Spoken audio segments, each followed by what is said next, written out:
We live in a culture that has confused niceness with goodness. Somewhere along the way, we were taught that being agreeable, compliant, and always accommodating is a virtue. We were conditioned to believe that avoiding conflict makes us more lovable, that smoothing things over somehow makes us better people. But the truth is, being too nice can sometimes do more harm than good, not just to ourselves, but to the people around us. Nice is not the same as kind. Being nice is often reactive. It's saying what someone wants to hear instead of what they need to hear. It's nodding in agreement even when something inside us disagrees. It's smiling when we're actually tired, angry, or unsure. Nice avoids disruption. It fears rejection. It seeks validation.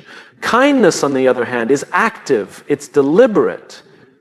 It requires courage. Being kind means caring about someone enough to tell them the truth. It means risking being misunderstood for the sake of clarity. It means setting boundaries that might disappoint in the moment but build stronger relationships in the long run. There's a difference between harmony and honesty. Too often we choose harmony because we don't want to rock the boat.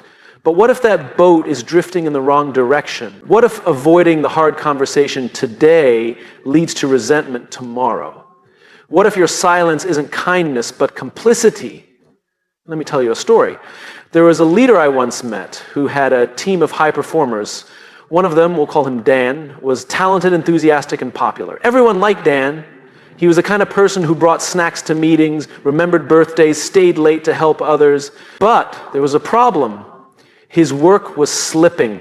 Deadlines were missed. Communication broke down, and eventually the team's morale suffered. The leader, who prided himself on being a nice boss, didn't say anything. He didn't want to hurt Dan's feelings. He figured Dan was going through something and didn't want to add pressure. He hoped the problem would resolve itself. It didn't. By the time he sat Dan down, the damage was already done. Trust had eroded.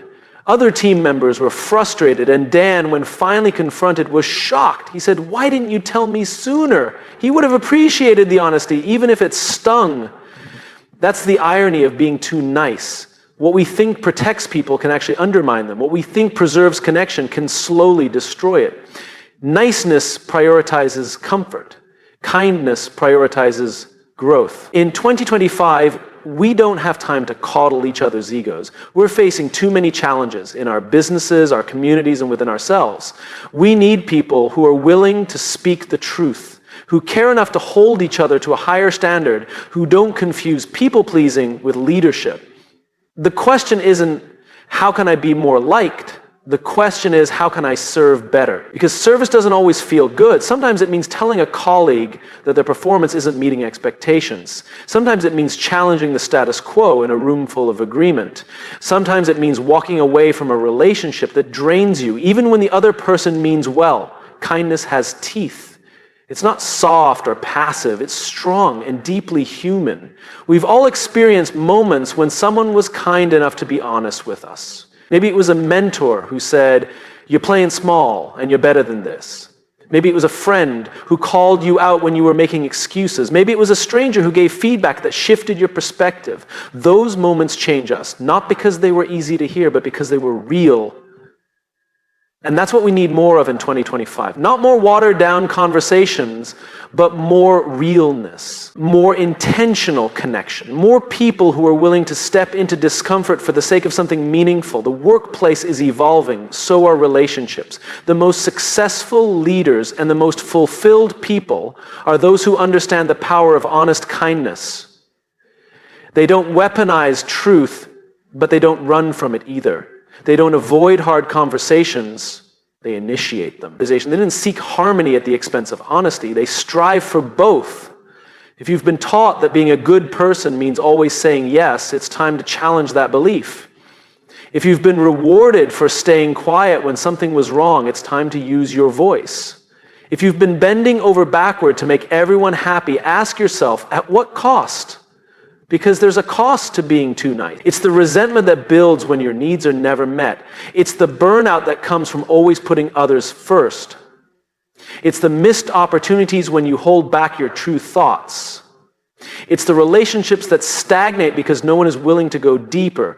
Kindness isn't about being passive, it's about being present. It's about showing up fully, honestly, and with a heart for impact. It's about choosing growth over comfort, truth over ease, and purpose over popularity. So if you've spent years being nice, maybe 2025 is the year you become something more. Become kind, become clear, become bold, because the world doesn't need more nice people. It needs more real ones, and that starts with you. Every time we say yes to someone just to avoid letting them down, we have to ask ourselves, what are we saying no to in return? In most cases, the answer is ourselves, our priorities, our peace, our purpose. People-pleasing is often painted as generosity. We tell ourselves we're being helpful, that we're being supportive, that we're showing up for others. And yes, the intention is usually good. But when you strip it down, people-pleasing is not about the other person. It's about fear. The fear of being rejected, the fear of being seen as selfish, the fear of not being liked. And fear is a terrible compass for decision-making. When we say yes out of fear, we betray ourselves. We create a gap between who we really are and the version of ourselves we're performing. And that gap, that space between authenticity and approval, that's where resentment begins to grow. Quietly, subtly, like a leak you don't notice until the floor starts to rot. It starts with something small. Someone asks for a favor, you're already overwhelmed, but you don't want to disappoint them. So you say yes. Then someone else leans on you. Again, you say yes because you want to be supportive. Soon your schedule is filled with obligations that don't align with your goals, your energy, or even your values. You begin to feel exhausted, but you smile through it. You tell yourself, you're just being a good person. You take pride in being needed until one day you realize you're not actually showing up for others anymore. You're performing for them. You've become a version of yourself built for applause, not alignment. Let me tell you a story. There was a young woman I work with named Mia. On the outside, she was every company's dream employee. Cheerful, dependable, always the first to volunteer. Everyone loved working with her. But behind the scenes, she was burning out. She never said no, never asked for help, never pushed back. She said yes to every extra project, every meeting, every last-minute task, even when it meant missing time with her family or sacrificing her own health. Eventually, she hit a wall, a complete emotional and physical collapse. When I asked her why she never spoke up, she said something I'll never forget. I didn't want to let anyone down. I thought if I just kept being nice, they'd see how hard I was trying. That's what people-pleasing does. It convinces us that we have to earn our place. That love, respect, and value are conditional. That if we just keep giving more of ourselves, someone will finally say, you're enough. But here's the truth. Your worth is not based on how useful you are to others. It's not based on how much you sacrifice, how often you say yes, or how well you keep the peace. You don't have to prove your value by burning yourself out. In 2025, we're done with that narrative. This is the year we stop performing and start aligning. This is the year we stop chasing approval and start honoring our truth. Because here's what's often missed. When you constantly say yes to others, you're not actually helping them grow. You might be enabling them. You might be robbing them of an opportunity to rise to the occasion. You might be shielding them from the discomfort that's necessary for their own development. People grow when they have space, when they face friction, when they're allowed to struggle. You saying no isn't always a rejection, it's a boundary. And boundaries are one of the most loving things we can offer. A friend once told me, every time you don't tell the truth about how you feel, you're stealing clarity from the relationship. That stuck with me. Because when we don't speak up, when we say yes, when we mean no, we're not keeping the peace. We're postponing the problem. We're building a wall of unspoken tension that will eventually collapse, and when it does, it'll do more damage than if we had just been honest in the first place. When you stop people-pleasing, something incredible happens. You begin to show up as your full self, not a curated version, not a careful one, but the real you. And when you do that, you attract the right people, the right opportunities, the right kind of respect. People may not like it at first, especially those who benefited from your lack of boundaries. But over time, they will begin to see the difference between someone who is agreeable and someone who is authentic. The first earns approval, the second earns trust. Leadership is not about making everyone happy. It's about doing what's right even when it's uncomfortable. It's about saying the thing that needs to be said, even if it risks ruffling feathers. It's about showing up with integrity, not image. That starts with understanding your values and protecting them. If your calendar doesn't reflect your priorities, something has to change. If your relationships are draining instead of nourishing, something has to shift. If you find yourself constantly apologizing for your needs, it's time to rewrite the story. This isn't about becoming cold or selfish. This is about becoming real, grounded, clear, because people-pleasing isn't sustainable. It's a slow erosion of the self. It wears away at your identity until one day you wake up and realize you've spent so much time living for others that you don't even know what you want anymore. In 2025, we take that back. We stop betraying ourselves in the name of being nice. We stop overcommitting just to be liked. We stop equating self-sacrifice with virtue. Instead, we lead with courage. We speak with clarity. We choose alignment over applause. Because when you honor yourself, you create space for others to do the same. And that's how we build a culture, not just of kindness, but of truth. We live in a world where being liked is often mistaken for being respected, where we equate friendliness with leadership, where we believe that the key to influence is simply to be agreeable, easygoing, and non-confrontational. But here's the hard truth. You can be liked by many and respected by none. There's a profound difference between being nice and being respected. And the difference isn't in how loud you speak, how tough you appear, or how often you assert dominance. It's in your clarity. It's in your standards. It's in the consistency of your values and the courage to live by them, especially when it's inconvenient. We think that avoiding friction will help us maintain relationships. We think that saying yes will help us stay connected. But the foundation of respect is not agreement, it's clarity.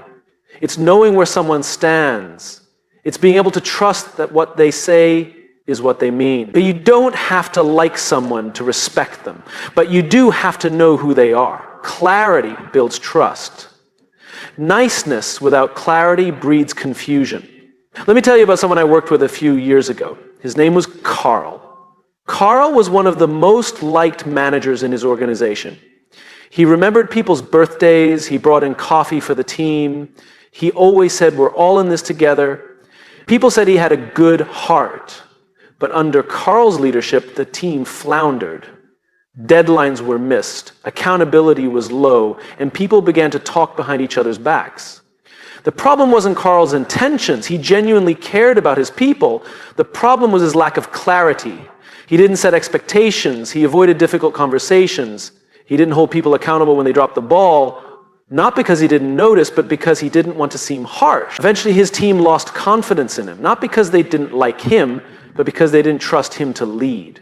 Carl's desire to be liked came at the cost of being effective. And that's a trade that always ends in disappointment for both the leader and the people they serve. It's tempting to believe that being soft is the path to connection, that if we just stay agreeable, avoid tension, and keep everyone happy, we'll be loved and respected. But respect doesn't come from accommodation. It comes from alignment. When you are clear about your standards, not just professionally, but personally, people may not always agree with you, but they will always know where you stand. And over time, that's what builds trust. When you set boundaries, you teach people how to treat you. When you say no, you show people what matters to you. When you tell the truth, even when it's uncomfortable, you create space for real connection. And that's what most people are actually craving. We think people want us to be nice, but what they really want is to feel safe. And safety doesn't come from sugarcoating things. It comes from consistency, from truth, from clarity. In 2025, leadership in our workplaces, our families, our relationships is not about pleasing. It's about guiding. It's about standing for something and being willing to uphold it, even when it's inconvenient or unpopular. It's about being the person others know they can rely on, not just to be kind, but to be honest. The people we respect most in life are rarely the people who just nodded along and told us what we wanted to hear. The people we remember, the ones who helped us grow, are the ones who challenged us, the ones who looked us in the eye and said, "You're capable of more," the ones who didn't let us lower our standards even when we were tired, the ones who said no when they needed to, not out of defiance, but out of integrity. That's not about being harsh, that's about being real. And here's the interesting thing. When you lead with clarity, you'll find that your relationships actually deepen. Because when people know what to expect from you, when they know you won't lie to them, manipulate them, or pretend, they feel safe. They may not always like what you say, but they'll trust that you mean it. We often underestimate the value of being understood. In a world filled with masks and mixed messages, authenticity cuts through the noise. And authenticity, when paired with clarity, becomes a superpower. It's okay to be liked. It's wonderful to be kind. But if those things come at the expense of your standards, your voice, or your values, then they're costing you something far more important, your self-respect. And people can feel that. Even if they can't articulate it, they know when someone isn't rooted. They know when someone is shrinking to avoid conflict. And it makes them question everything else. You cannot lead from a place of insecurity. You cannot serve others while abandoning yourself. And you cannot earn true respect by constantly watering yourself down for the sake of harmony. In 2025, we make a shift. We stop equating likability with leadership. We stop chasing approval and start standing for principles. We stop hiding behind politeness and start embracing clarity. Because clarity isn't cruel, it's kind. It says, I respect you enough to be honest. Because boundaries aren't barriers, they're bridges. They show people where you begin and where you end. Because truth isn't rejection, it's a roadmap to something more real. You can still be warm, you can still be empathetic, but let that warmth come from a grounded place, a place of truth, not fear. Don't bend who you are just to make others comfortable. Don't compromise your values just to keep the peace. Peace that requires your silence isn't peace, it's a pause. And eventually the truth will demand to be spoken. So this year, stop trying to be liked by everyone. Start becoming someone you respect. Because the people who matter, they'll meet you there. Not just with smiles, but with trust. Most people who get taken advantage of never see it coming. Not because they're weak, but because they assume others are just like them. Genuine, honest, giving. And so they give more. They tolerate more. They believe the best in people, even when the evidence says otherwise. But here's what life teaches us, sometimes the hard way. Being too nice can make you a magnet for manipulation. Not because kindness is a flaw, but because when kindness lacks boundaries, it becomes a liability. This isn't about becoming cynical. It's about becoming clear. People who are overly nice tend to rationalize poor behavior. Maybe they didn't mean it. They're going through something. It's fine, I can handle it. And while grace and empathy are powerful tools, they must be balanced with discernment, because not everyone you help is going to help you back. Not everyone you support is going to appreciate it. And not everyone who smiles in your face is rooting for you. Manipulation doesn't always look like malice. Often it shows up in charm, in flattery, in guilt. People who take advantage aren't always aggressive. Sometimes they're just really good at making their needs feel like your responsibility. And if you're wired to please, if you've been taught that saying no is selfish or that confrontation is unkind, you'll hand over your energy, your time, and your peace all in the name of being nice. But here's the truth. No one can use you without your permission. The pattern continues only because you allow it. Not because you're not strong enough, but because you haven't yet realized that boundaries don't make you less loving. They make your love sustainable. Let me tell you a story. I once worked with a man named Jordan. He was the go-to guy in the office. If someone needed a favor, they went to Jordan. If a project was running behind, Jordan stayed late. If someone didn't pull their weight, Jordan picked up the slack. Everyone liked him. But over time, something shifted. He became bitter. He snapped more often. He started isolating himself. His work, once excellent, began to suffer. When I finally sat down with him, he said something I'll never forget. I thought if I just kept being the good guy, people would eventually return the favor. They never did. Jordan wasn't wrong to care. He wasn't wrong to help. What went wrong was the expectation, the quiet hope that all the giving would be reciprocated, that his niceness would be noticed and returned. But when it wasn't, he felt betrayed. That's what happens when you give without limits. You start expecting others to fill the cup you keep emptying. But that's not their job, it's yours. Your job is to honor your limit, to protect your energy. To understand that while generosity is beautiful, it must be guided by intention, not obligation. People who are too nice often struggle with this because they equate their worth with their usefulness. Somewhere deep inside, they believe if I stop giving, I'll stop mattering. So they overextend. They overcompensate. They bend so far, they forget what it feels like to stand upright. But here's the radical shift. Your value doesn't come from how much you give, it comes from who you are, from the principles you stand by, from the way you carry yourself when no one's watching. And when you start living from that truth, you stop needing everyone to like you. You start drawing lines not out of bitterness, but out of wisdom. In 2025, this matters more than ever. The pace of life is accelerating. Demands are higher. Everyone's tired, everyone's stretched, and everyone's looking for help. If you don't know your own limits, others will gladly define them for you, not out of malice, but out of habit. People take what you offer. It's your responsibility to decide how much you're willing to give. And make no mistake, boundaries will make some people uncomfortable, especially those who benefited from your lack of them. They might call you selfish. They might guilt you. They might say you've changed. But maybe change is exactly what's needed. Maybe it's time to stop being the person who always says yes out of fear and start becoming the person who says yes with intention. Maybe it's time to stop accepting crumbs in the name of being nice and start demanding respect through your presence alone. Maybe it's time to stop carrying relationships that have become one-sided, transactional, or manipulative. This isn't about becoming cold, it's about becoming conscious. The world doesn't need more people who bend over backwards just to avoid conflict. It needs more people who know where they stand, who can say, I care about you, but I can't do that right now. Or I want to help, but not at the cost of my own well-being. Or simply, no. And that's enough. You don't need to justify your boundaries. You don't need to explain your worth. You don't need to twist yourself into a shape someone else finds more convenient. The people who truly value you will respect your limits. The ones who don't, they were never really for you to begin with. So if you've been feeling drained, resentful, or overlooked, it might be time to stop asking, why are people treating me this way?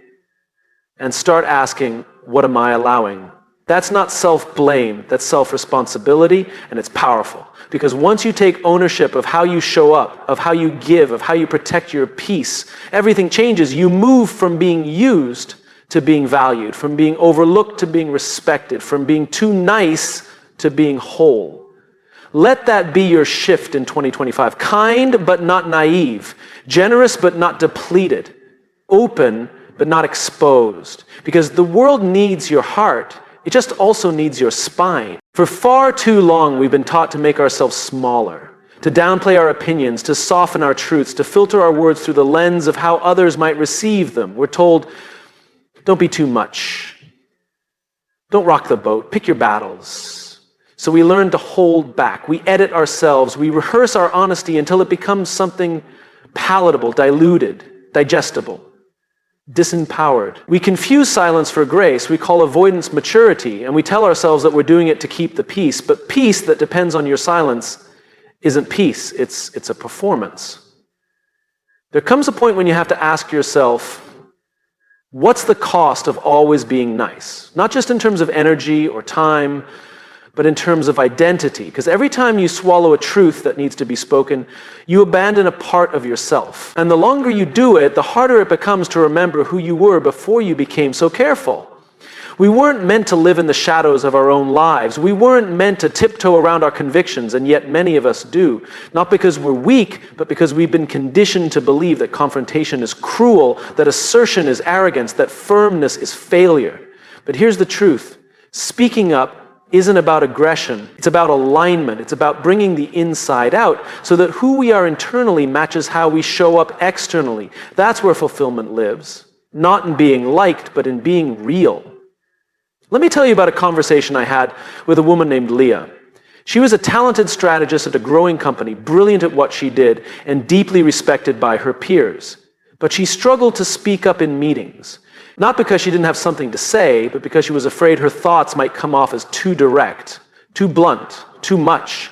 So she stayed quiet, even when she disagreed, even when she saw things others missed, even when her insight could have changed the direction of a project.